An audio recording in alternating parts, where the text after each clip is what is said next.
वालेकुम सलाम, कैसे हैं आप?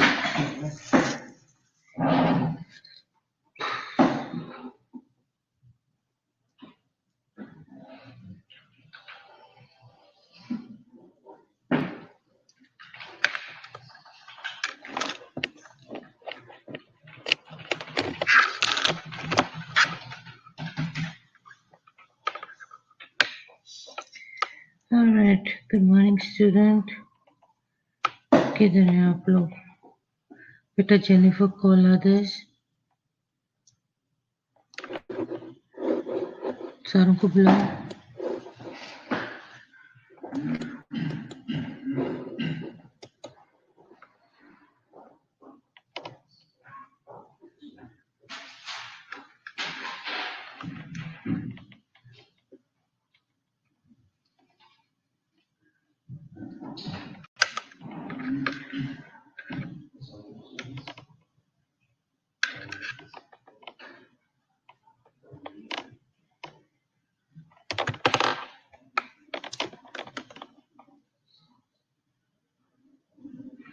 Yeah, can you hear me बेटा? आप लोग सुन सक रहे हो मुझे? Hello, yes ma'am. ओके बेटा, बाकियों को भी बुलाओ ना, ठंड हो रही है, उनको बोलो उठो, बिस्तर से निकलो।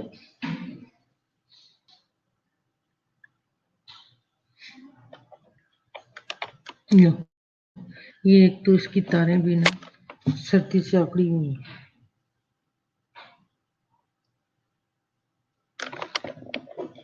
ये मेरी हैंड फ्री की जो तारें हैं, ये भी इनको भी बेचारों को ठंड लगी हुई है।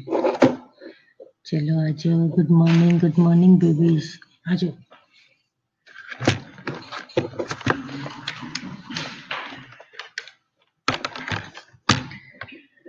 तो क्यों नहीं आया ये भी तो? यहाँ पे शो क्यों नहीं हो रहा?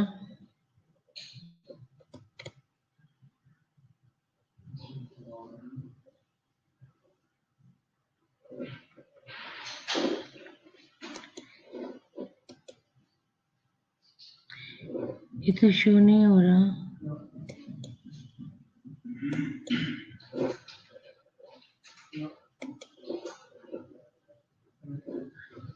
और गनी है तो गनी, ये तो शो नहीं हो रहा ऊपर।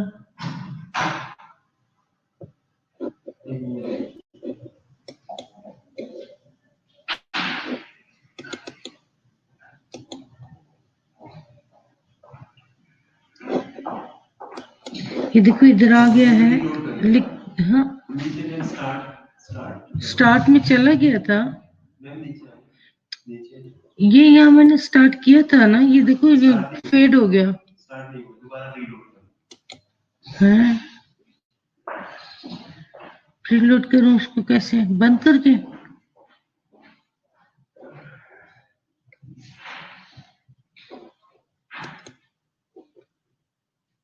बेटा 1 मिनट उसको लोड करने में मुझे फिर से।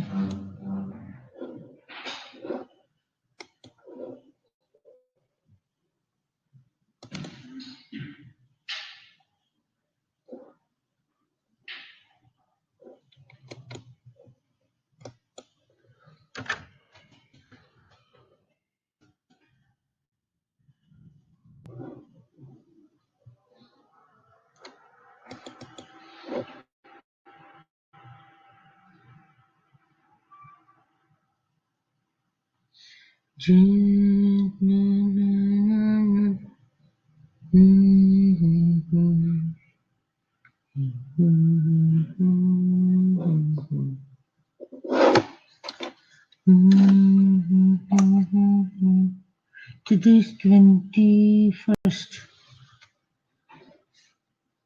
पेन भी बेचारा सूख गया सर्दी से। 21st 12 सेकेंड ईयर 9 से 10 और है DIC। Alright, review start. आया कि नहीं आया? आ गया। सारा मोरस, good morning, how are you? I am fine, thank you. और कौन कौन है? बच्चों को भी बुलाओ। सोनिया,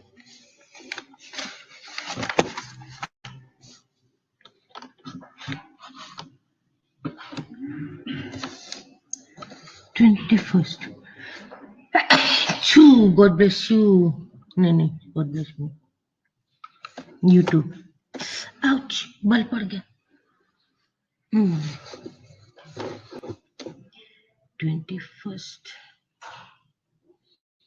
बेटा बस, और मेरा 5 दिन है आप लोगों के साथ। वाह जी वाह, आज 21st है। Let me see, where is my calendar? Yes, my calendar। 21st 1 2 3 4 5 6 बस एक हफ्ता और, बीच में सैटरडे संडे डाल के बस 7 डेज और है। फिर साथ मेरा कोर्स आउटलाइन फिनिश है। दिसंबर 20 मंडे, AH 1।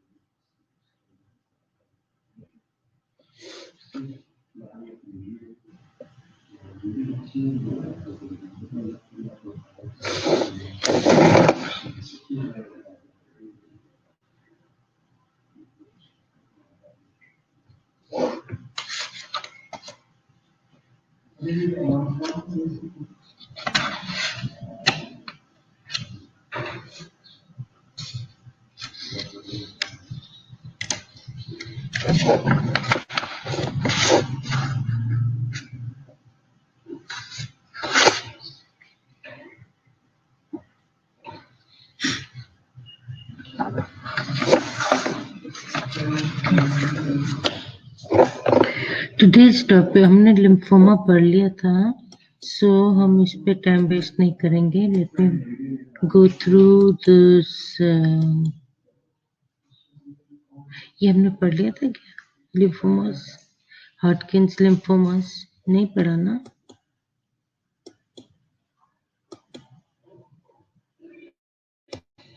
बेटा हमने लिम्फोमा पढ़ा था। Jennifer, did we go through lymphomas? Yes or no? Please just let me know. Polycythemia vera पढ़ा था हमने। We didn't go through lymphoma.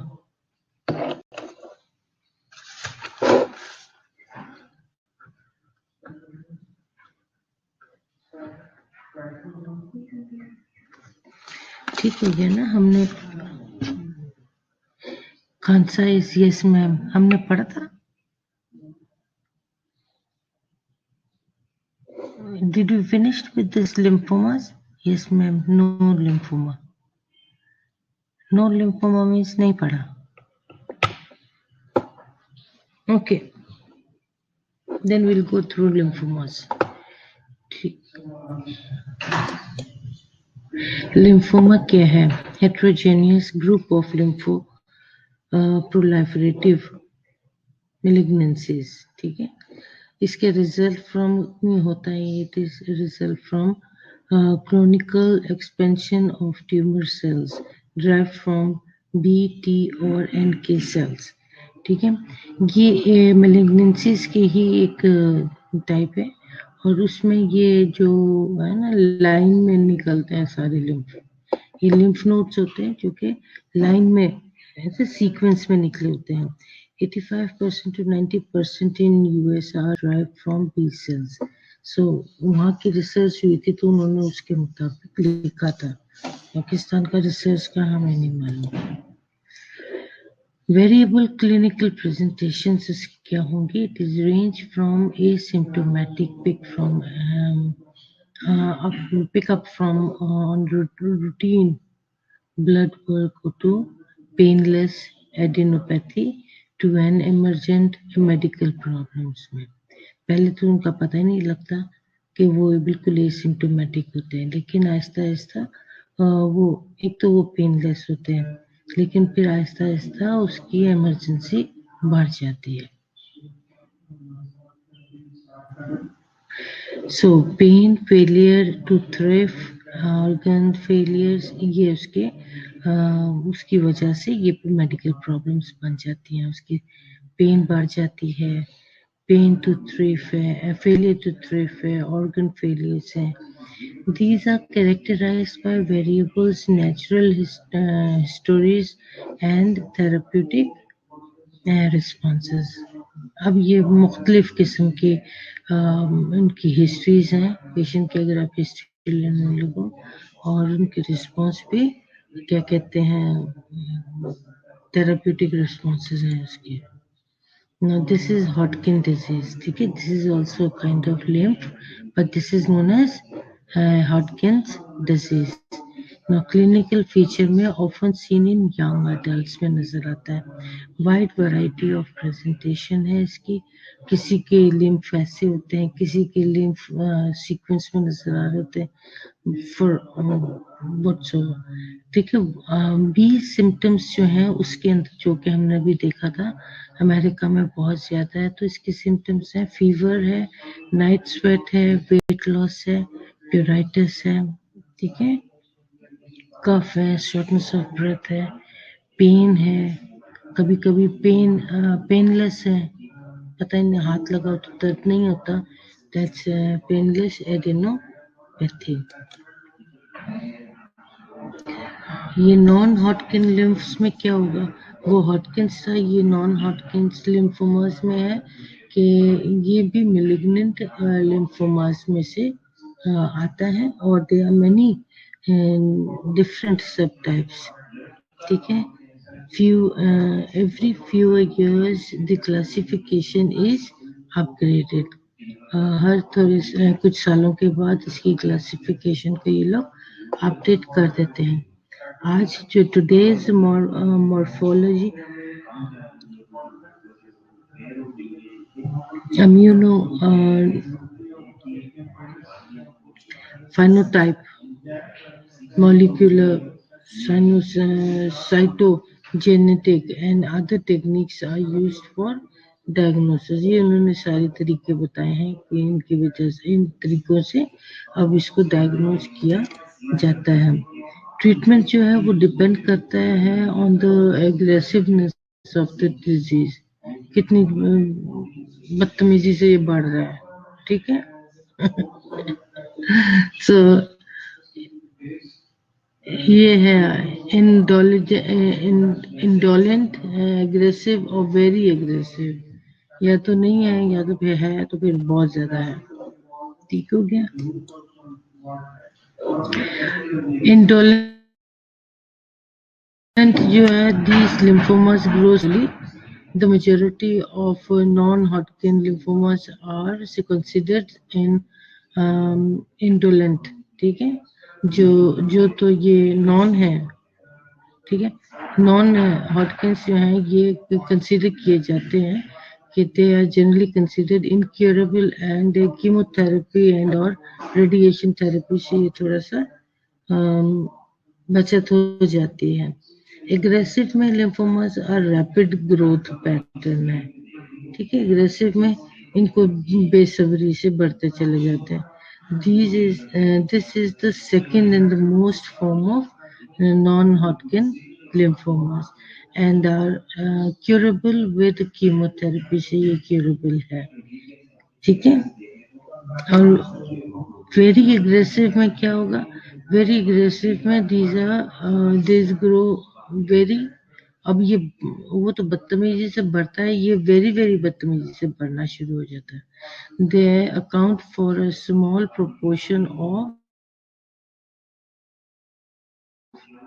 non-Hodgkin and can be treated with chemotherapy unless treated rapidly.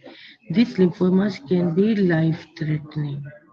ठीक है, क्योंकि ये malignancy है इसमें, तो ये अगर कीमोथेरेपी अगर मिलना शुरू हो जाए तो टाइम पे तो ये बचत हो जाती है, लेकिन अगर टाइम पे ना पकड़ा जाए तो ये लाइफ थ्रेटनिंग है। लो जी, मेरा पेन गायब हो गया यहाँ से, अभी तो मेरे हाथ में था। This is so bad. It was lying here only. Got it. मैं साथ साथ ना आप लोगों की अटेंडेंस भी लगा लेती है ताकि फिर मुझे बार बार भागना ना इधर उधर पड़े। जो सामने नजर आता है साथ साथ हम लगा लेते हैं।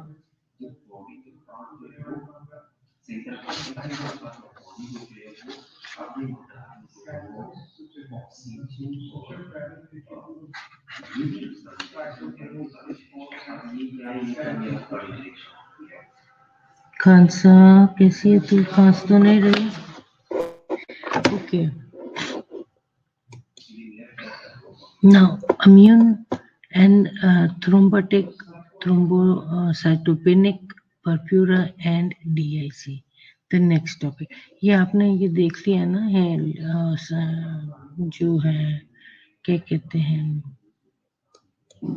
हॉटकिंस, ठीक है। हॉटकिंस में जो ज्यादा चीज हमने देखी है वो इंडोलेंट है, एग्रेसिव है, वेरी एग्रेसिव है, ठीक हो गया। और ये है कि फिर हमने देखा कि एक नॉन है और एक हॉटकिंस है। नॉन हॉटकिंस जो है ये इसके हमने देखा कि भी malignant heterogeneous group of malignant lymphomas है। और ये जो दूसरे हॉटकिंस है ये हमने देखा कि ये वेरिएबल ये रेंज ऑफ एसिम्प्टोमेटिक है। Pick upon routine blood work में अगर आप देखें तो पेनलेस है। Adenopathy often emergent medical problem इसमें आ जाता है, ठीक है। और इसके ये क्या कहते हैं उसमें पेन, फेलियर टू थ्रिव और ऑर्गन फेलियर है। फिर हमने उसके देखे ये साइन सिम्टम्स में क्या आ जाते हैं कि नॉर्मली आपको अडल्ट में, यंग अडल्ट में मिलेंगे और इसकी वाइड वैरायटीज है। Fever, night sweats, weight loss हमने देखा उसमें, प्यूराइटिस है, शॉर्टनेस ऑफ ब्रेथ है, शॉर्टनेस ऑफ ब्रेथ है और कफ है। And then we saw that उसमें पेन है और एडिनोपैथी इज पेनलेस, ठीक है। फिर हमने उसके आगे जो देखी वो ये, ठीक है। डिपेंड्स इनके जो करता है उसके इन एग्रेसिवनेस ऑफ द डिजीज पे। एग्रेसिवनेस में एक इंडोलेंट है, एग्रेसिव है और वेरी एग्रेसिव है। और फिर हमने इसके मुताबिक उसको देखा कि एक तो स्लो है, एक ये जो ये भी रैपिड ग्रोथ है और जो वेरी एग्रेसिव है वो भी लिम्फोमास जो है ग्रो वेरी रैपिडली। और ये कि अगर इनको टाइम पे ट्रीटमेंट ना मिले तो ये लाइफ थ्रेटनिंग हो सकते हैं। अदरवाइज इसका वो आप देख सकते हैं कि इसकी ट्रीटमेंट में कीमोथेरेपी आ जाती है, ठीक है। तो ये है एक तरीके से आप यूँ समझ लो मेलिग्नेंट ग्रोथ ही है। ओके, पहले हम देखते हैं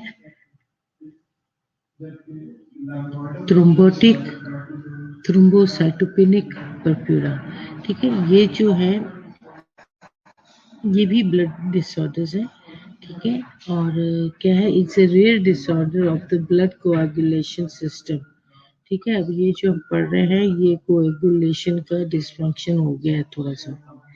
अब इसमें क्या होता है, एक्सटेंसिव माइक्रोस्कोपिक क्लॉट्स, छोटे छोटे क्लॉट्स हैं जो कि अंदर फॉर्म हो जाते हैं ब्लड वेसल्स में थ्रू आउट द बॉडी, और यही स्मॉल क्लॉट्स जो है इज कॉल्ड थ्रोम्बाई। ठीक है, और ये क्या कर डैमेज कर सकते हैं, can damage many organs including the kidney, heart and brain, क्योंकि ये थ्रोम्बाई जाके उधर छोटे छोटे कैपिलरीज में जाके फंस जाते हैं और सारी सप्लाई खराब करते हैं। अगर वो किडनी में चले जाएं तो आपकी किडनी के वेलाइज में घुस के वो आपके छोटे छोटे कैपिलरीज में घुस के ये वहां पे क्या कर देते हैं, रोड ब्लॉक कर देते हैं। ठीक है, ये छोटे छोटे रोड ब्लॉकर्स हैं। इसी तरीके से हार्ट के स्मॉल वो हार्ट के स्मॉल स्मॉल छोटे छोटे उसमें कैपिलरीज में आर्टरीज और कैपिलरीज में जाके ये अगर फंसना शुरू हो जाए तो ये वहाँ पे भी प्रॉब्लम कॉज करते हैं। ब्रेन में हमारे कैपिलरीज, आर्टरीज और आर्ट्रियोल्स छोटे छोटे बहुत थ्रेड लाइक है, अगर ये वहाँ पर चले जाए तो ये वहाँ पे भी रोड ब्लॉक करके बैठ जाते हैं, तो फिर आगे से ट्रैफिक सारी बंद। ठीक हो गया, फिर आप कॉलेज नहीं पहुंच सकते। ओके, साइंस एंड सिम्टम्स में हम क्या देखेंगे, क्लासिकली द फॉलोइंग 5 फीचर्स, ठीक है, pentad are in indicative of TTP. In the most cases, some of these are absent. Thrombocytopenic purpura, ठीक है। ओके, लो प्लेटलेट काउंट है इसके अंदर, आप प्लेटलेट काउंट करोगे तो ये कम है, लीडिंग टू ब्रूजिंग और पर्प्यूरा। ये जो नील पड़ जाते हैं ना, दीज आर पर्प्यूरा, ब्रूजिंग है। ठीक है, वहाँ एकदम नील पड़ जाते हैं, छोटे छोटे पैचेस नजर आते हैं। Okay, micro micro microangiopathic hemolytic anemia jaundice and a blood film featuring evidence of mechanical fragmentations of red blood cells। ठीक है, ये जो एनीमिया है उसकी उसने थोड़ी सी डिस्क्रिप्शन आपको बताइए कि वो माइक्रो एंजियोपैथिक हेमोलिटिक एनीमिया जो है उसके अंदर आपको क्या कुछ मिलेगा। ठीक है, न्यूरोलॉजिक सिम्टम्स जो है that is fluctuating such as hallucination, bizarre behaviour, delirium, stroke और हेडेक। राइट, सो जब कभी हम देखते हैं इन पेशेंट्स को जो कि मेंटल, हम कहते हैं ये मेंटल है जनाब, इनको हेलुसिनेशन हो रहा है, इनका फजूल किस्म की सारी बिहेवियर हो रहा है, हेडेक्स हो रही हैं, ये वो, तो they need to see not before going to the mental hospital, they need to go and see the neurologic जो है ना न्यूरोलॉजी को, नेफ्रोलॉजिस्ट को दिखाना चाहिए। नहीं, वो नेफ्रो है, न्यूरोलॉजिस्ट को दिखाना चाहिए जो कि नर्व्स को देखते हैं। ठीक है, उनसे उनको पता लग जाएगा कहीं कोई को क्लॉट फॉर्मेशन वगैरह तो नहीं हो रही जिनसे इनको प्रॉब्लम है।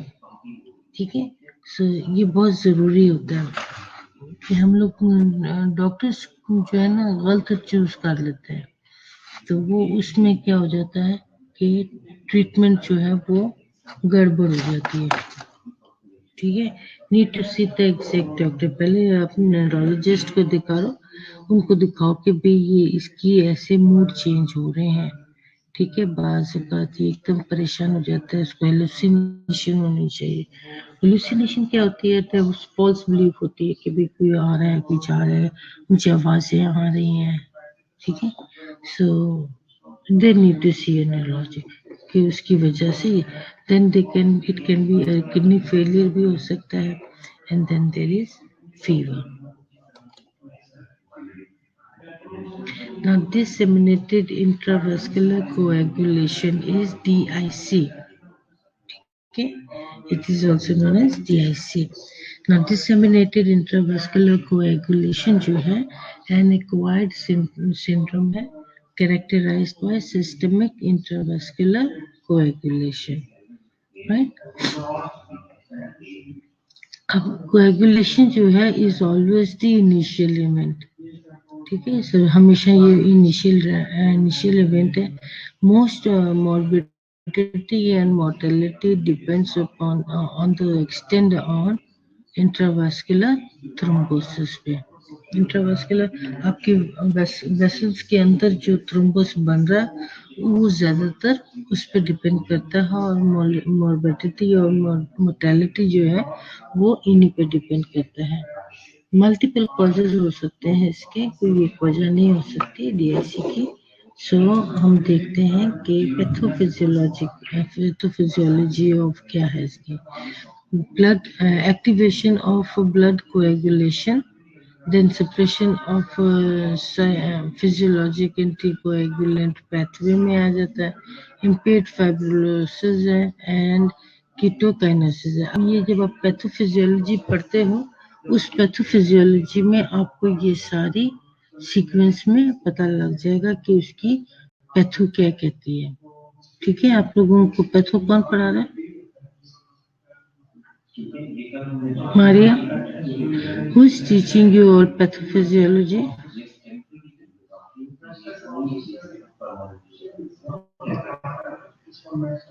तलहा आप ही बता दें कि पैथोफिजियोलॉजी कौन पढ़ा रहा है.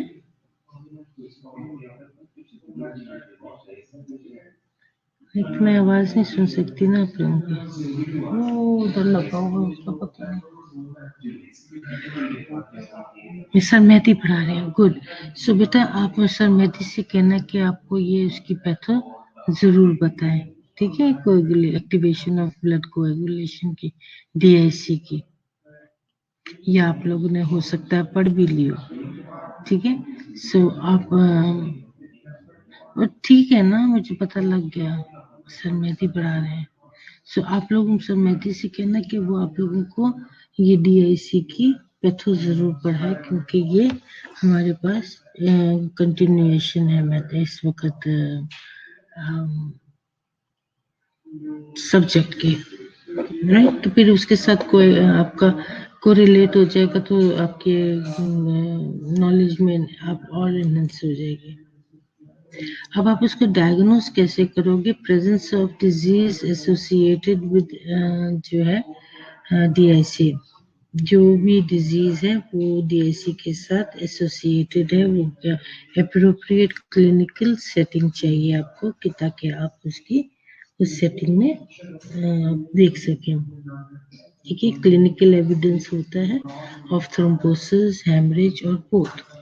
अब आपको मालूम करना है कि वो थ्रोम्बोसिस और हेमरेज या दोनों जो हो गए हैं वो कैसे हुए हैं. तो फिर उसकी लेबोरेटरी से स्टडीज होती हैं. No single test is accurate. ठीक है, serial test are more helpful than single test. एक हम लोग जो है ना, हम क्या करते हैं हम जब जाते हैं हॉस्पिटल तो डॉक्टर हमें दे देते हैं ब्लड टेस्ट करके. फिर हम अगले विजिट पे जाते हैं, वो कहते हैं ये वाला टेस्ट दोबारा से करके लाओ. फिर दोबारा से तो हम लोग सोचते हैं कि पकड़ी पैसे बना रहे हैं हमारे ब्लड टेस्ट कर करके. तो ऐसा नहीं होता. वो बैच टेस्ट जो है वो आपको एक ही झटके में सारा कुछ नहीं बता देते. उसके लिए आपको कुछ टेस्ट बाकायदगी से लेने पड़ते हैं. ठीक है, okay. Then comes no associated with, जैसे हम देख सकते हैं एक पल्मोनरी है और एक मैलिग्नेंसी है. सो बेनिश भी आ गई कहीं से.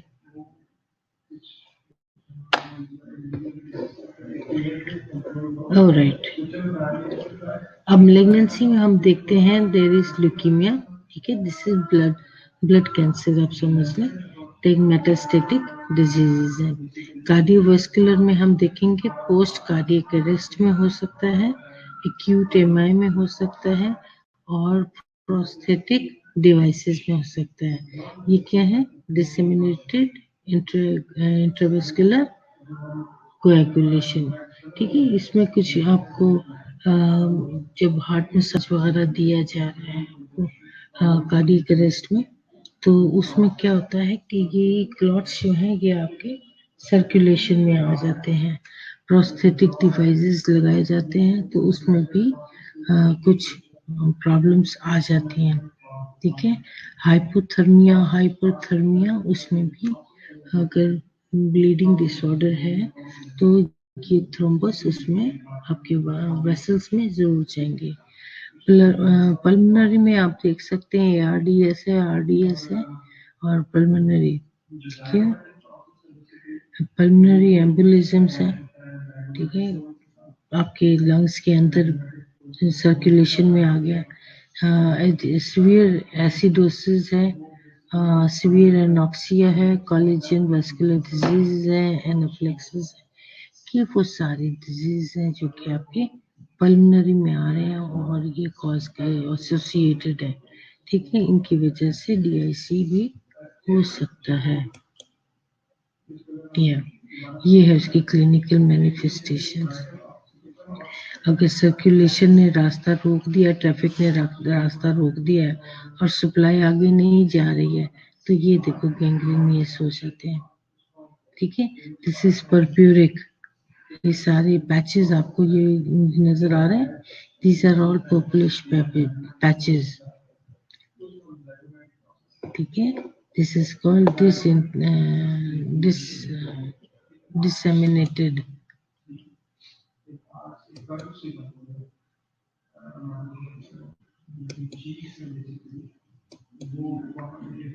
समझ में आ गई? आप देख रहे हो ये इस किस्म के पैचेस आ जाते हैं। अब लेबोरेटरी डायग्नोसिस में आप क्या करेंगे? लेबोरेटरी डायग्नोसिस में साइटोपिनिया, थ्रोम्बोसाइटोपिनिया, प्लेटलेट काउंट्स जो हैं दैट इज लेस देन 100,000 और रैपिडली डिक्लाइन। 100,000 से वो कम होते चले जा रहे हैं और क्या कहते हैं उसकी जो इससे भी ज्यादा वो तेजी से कम हो सकते हैं।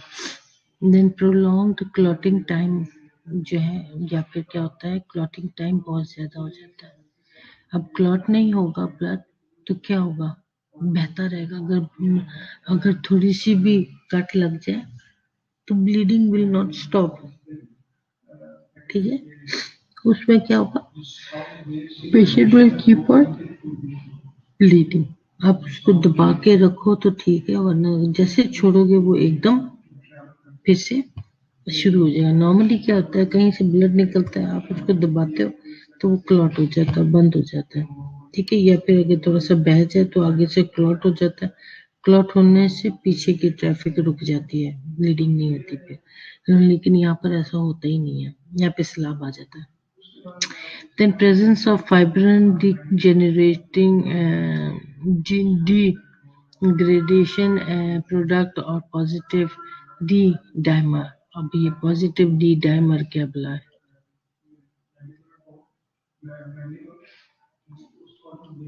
Then load level of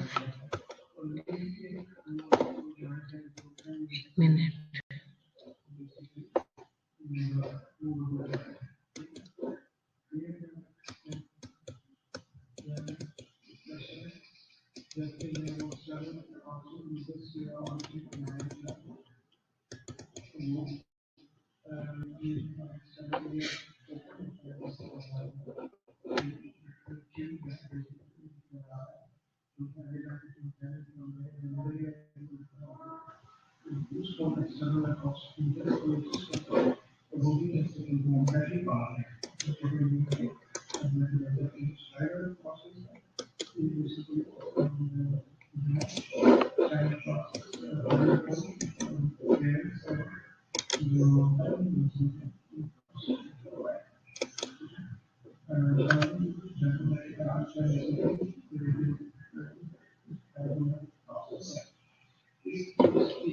okay. ये जो है ना, ये आपका ब्लड क्लॉट को वो करता है, रूल आउट करता है। तर्जुमा बताती हूँ।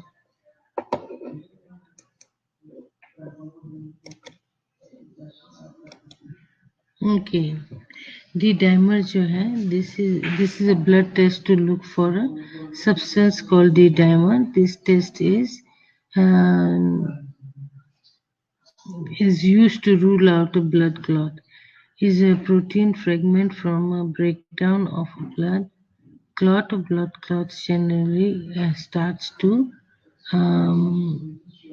slowly break down after they are formed, and this process released D-dimer into a blood. ये होता है प्लेटलेट्स, ठीक है ये।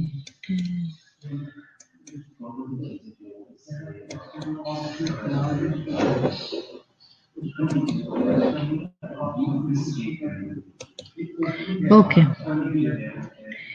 ठीक हो गया। देन तो low level of coagulation inhibitors हैं, low levels of coagulation factors हैं, फाइब्रिन लेवल जो है, फाइब्रोजन लेवल जो है, it is not useful diagnostically. Treatment में क्या करोगे?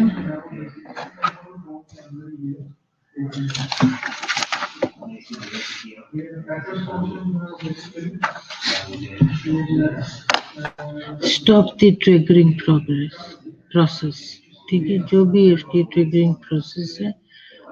The only proven treatment support therapy है, इसको आप सिर्फ सपोर्ट करोगे, no specific treatment. Plasma and platelet substitution therapy, anticoagulants दोगे एंड फिजियोलॉजिक कोएगुलेशन इनहिबिटर्स दोगे, राइट। सो उसमें आप उसके अलावा और कुछ नहीं करोगे। प्लाज्मा थेरेपी में जो है वो इंडिकेशन है एक्टिव ब्लीडिंग की वजह, जब अगर कभी एक्टिव ब्लीडिंग हो उसमें आप एक्टिव ब्लीडिंग उसमें आप ये प्लाज्मा थेरेपी देते हो। पेशेंट रिक्वायरिंग इन्वेसिव प्रोसीजर्स, ठीक है, and patient at high risk for bleeding complications, ये वो वजह बन जाती है, फिर उसमें आप प्लाज्मा थेरेपी दोगे। Prophylactic therapy has no proven benefits, ठीक है। कोन्स में फ्रेश फ्रोजन प्लाज्मा आप दोगे, and then provides clotting factor, fibrogen inhibitors and platelets and based amounts. Usual dose जो उसका होता है वो है 10 to 15 मिलीग्राम पर kg के हिसाब से। कुरुतुलैन तो इतने बहुत सारे दिनों के बाद आज कहाँ से आ रही है? बहुत एब्सेंट कर रही हो आप, ठीक है। मैं आप लोगों को पहले ही बता रही हूँ कि मेरे पास आप लोगों को ये फिनिश करना है और almost we are at the end, हम पूछ पे बैठे हुए हैं इस वक्त। We have finished almost all the course. ये सिर्फ 2 पॉइंट्स रह गए थे जो आपको मैंने देने हैं, otherwise you know the course is almost complete. ये जो है ना बेसुरे से टॉपिक, ये सबसे लास्ट में है।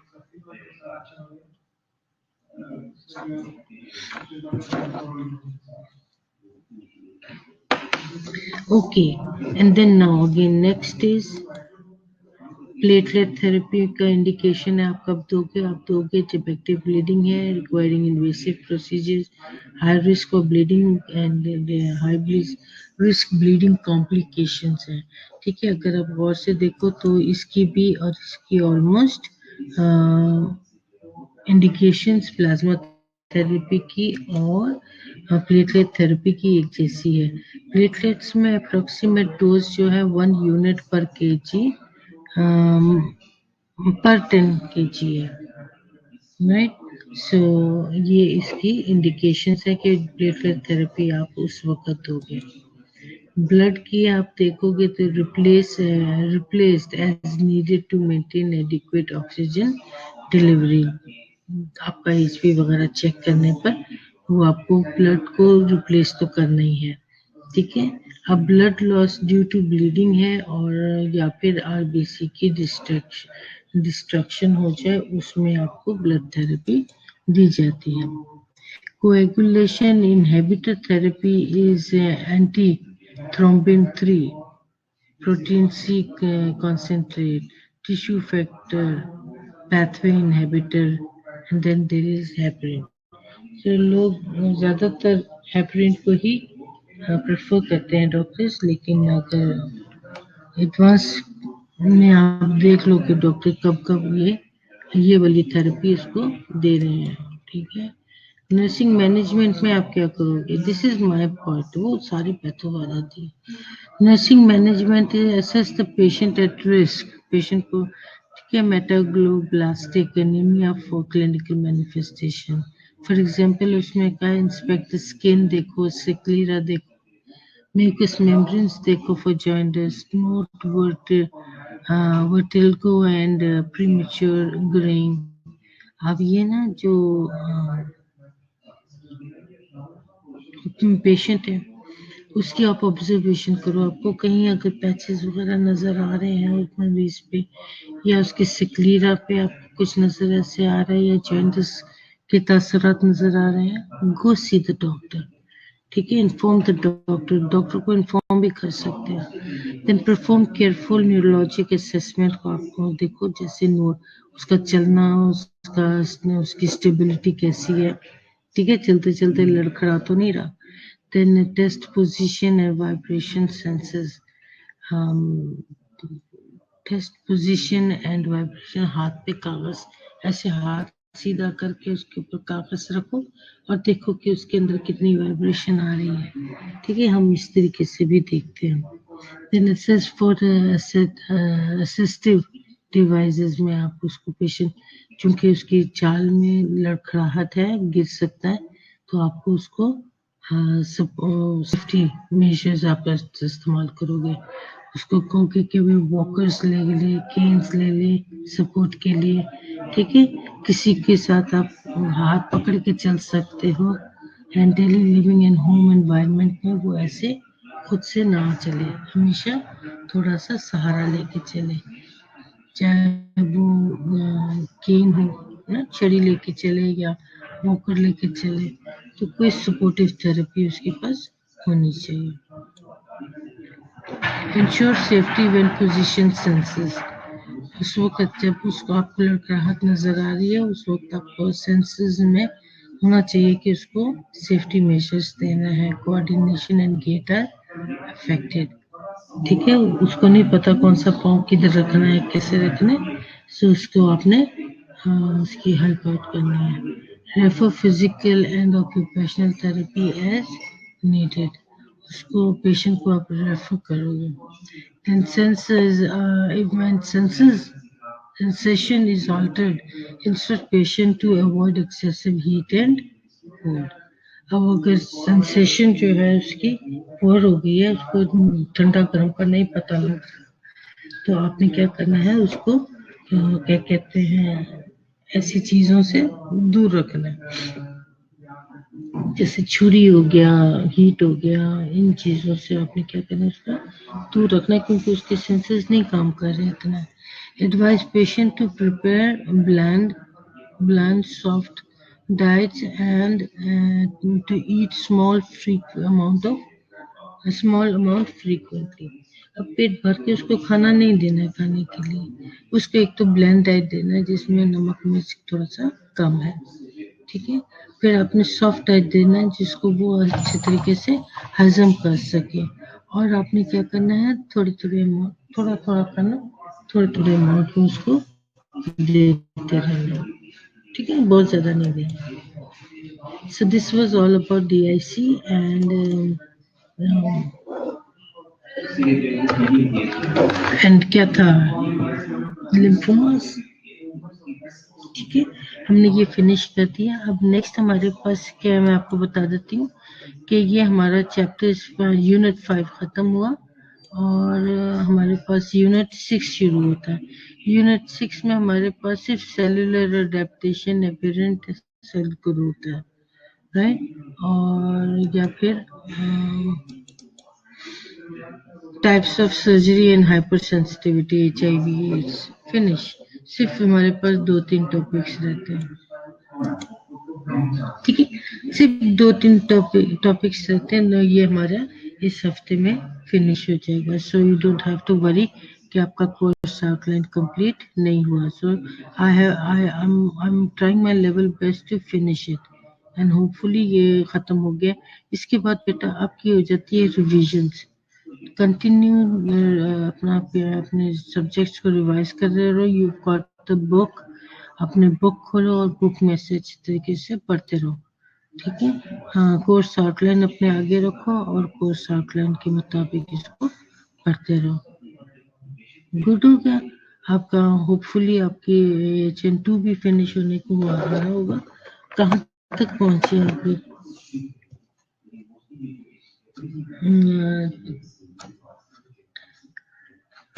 तलहा ये जेनिफर बेटा, आप लोग मुझे सिर्फ इतना बताओ कि आप लोग HN में कहाँ तक पहुंच गए अभी?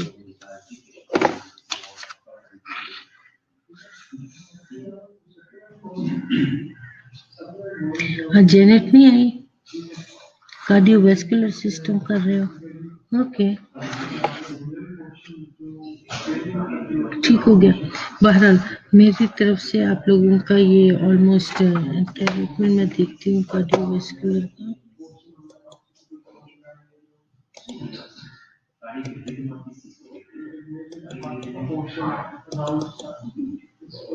एंडोक्राइन भी फिनिश हो गया,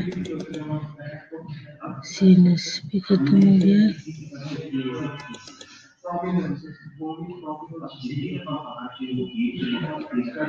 ओके,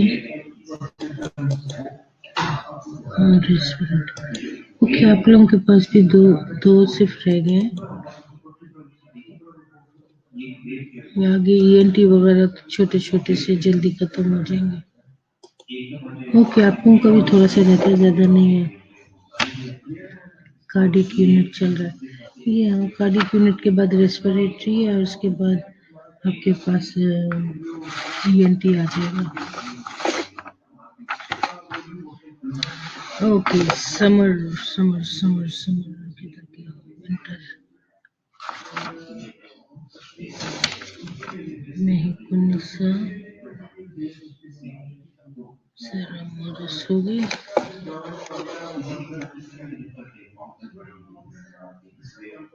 मोहम्मद अफजल, तलहा, अब्दुल्ला, ये भी हो गया। समर कीजिए मदिहा,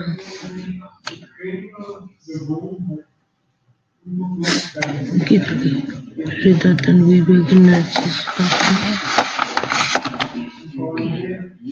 ये Narjis Fatima,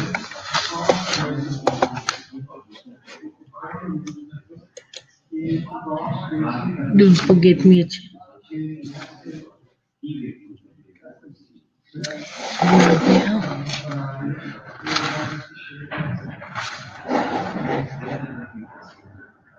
Kansa, Hafsa, Farwa,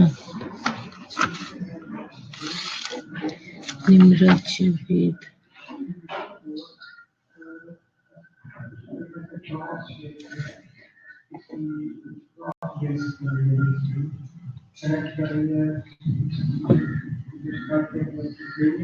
Safia,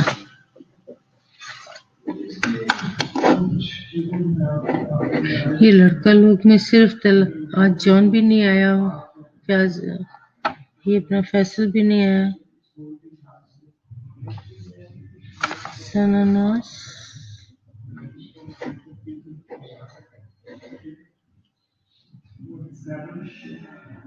Hafsa, फरवा,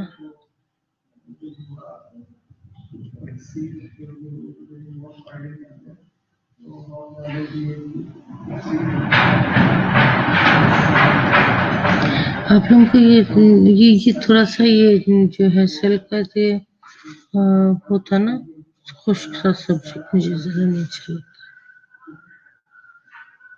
चलो करो तो लाइन भी हो गई।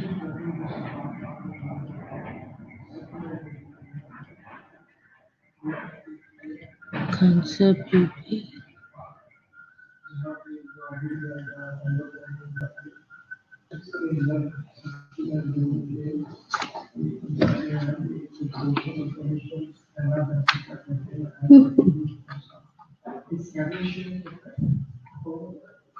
जॉन आ गया तो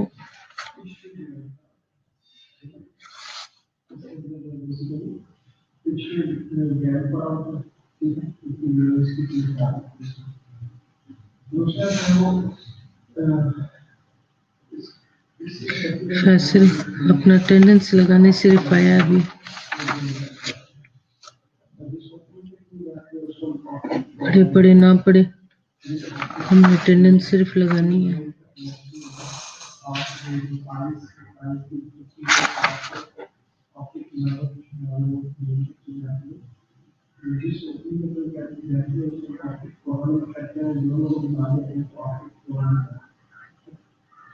Yeah, I know you are there.